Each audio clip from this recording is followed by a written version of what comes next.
লিটন তারে ধরো, সাহেব তারে সামনে সাহেব হেল্প করেন। এখানে পুলিশ, আমরা এখানে আমি দেখতেছি পুলিশের যে দক্ষতা সেটাই মূলত এই অভিযানের সবচেয়ে বেশি কাজে। তারা দেখছি যে পুলিশ কি কারণে এসেছে এখানে, তাও তো আমি জানতে পারলাম না যে কি কারণে।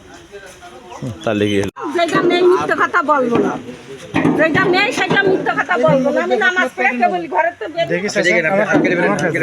আমি বুঝতে পারি উল্টো আসছে নাকি, উল্টা দেন তো, উল্টা দেন তো, ওই টাইট আসছে না দিকে, টাইট আসছে, উল্টা দেন, হ্যাঁ ওই দিকে দেন।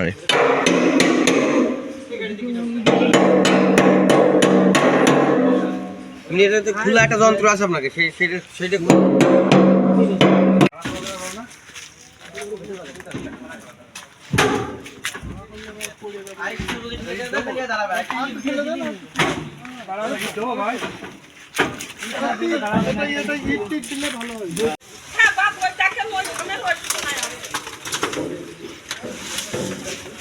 খোলা যাবে না, গন্ধ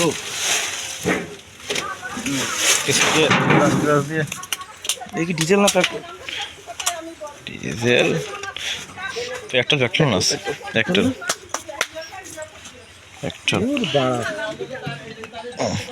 ই কর আছে।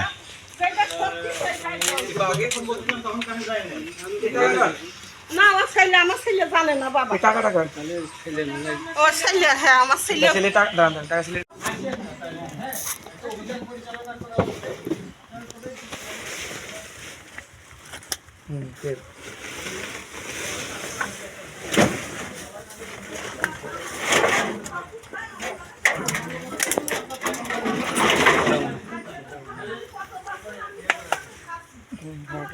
অনেক তেল আছে না,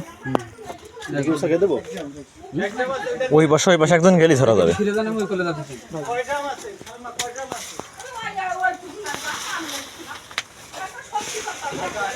শুরু স্যার, বেশ কিছু তেল ইতিমধ্যে জব্দ করা হয়েছে। জব্দকৃত তেল সাধারণ জনগণের মাঝে ন্যায্য মূল্যে, মানে সরকারি মূল্যে এটা ডিসবার্স করা হবে। যারা যারা তেল নিতে আগ্রহী তারা অলরেডি লাইন দিয়েছে, অতিরিক্ত মজুত করে এটা পাবলিক জনসাধারণের মাঝে বিতরণ করা হয়েছে। দর্শক আপনারা দেখতে পাচ্ছেন যে জব্দকৃত তেল, যে 1 ব্যারেল তেল মজুত জব্দ করা হয়েছে, সেই তেলগুলো এখন পাবলিকের মাঝে সব, এই যে মোটরসাইকেলের সিরিয়াল দেখতে পাচ্ছেন, এই সিরিয়ালে সবার দেওয়া হবে তেল। এই যে অকটেন, আগে দণ্ড দিয়ে নিন। এই যে অকটেন।